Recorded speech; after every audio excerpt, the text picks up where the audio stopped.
Imagine this, a container full of toxic waste crossing borders, ready to land in India. But wait, not so fast.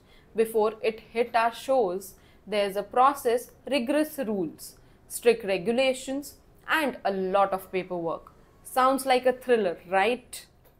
Today, we will understand the rules and regulations applicable on importers of hazardous waste in India. India में hazardous waste को सिर्फ disposal के लिए import करना बिल्कुल मना है।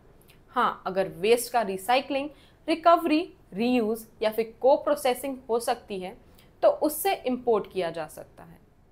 जो हजार्डियस वेस्ट मैनेजमेंट रूल्स के शेड्यूल 3 के पार्ट ए और पार्ट बी में लिस्टेड है वो एक्चुअल यूजर्स के लिए इंपोर्ट किया जा सकता है, लेकिन पार्ट ए के लिए एक्सपोर्टिंग कंट्री से पहले ही परमिशन लेनी ज़रूरी है और दोनों पार्ट ए और पार्ट बी को ministry of environment, forest and climate change से भी स्पेशल ऑथराइजेशन लेना पड़ता है। जो हजार्डियस वेस्ट शेड्यूल 4 में स्पेसिफाइड है उसे इंपोर्ट करना बिल्कुल नहीं चलेगा।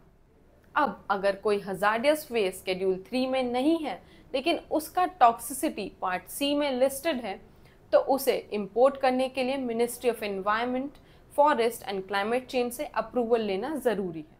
तो अगर आप हजार्डियस वेस्ट इंपोर्ट करने का सोच रहे हैं तो इन रेगुलेशंस का ध्यान रखिए ताकि आप सब कुछ लीगल और सेफ तरीके से कर सकें। For more details on hazardous waste import authorisation visit our service page और contact us via our IVR number. COPSID is here to assist you with any queries or provide further information you may need. Reach out to us for expert support and guidance on the process. Thank you.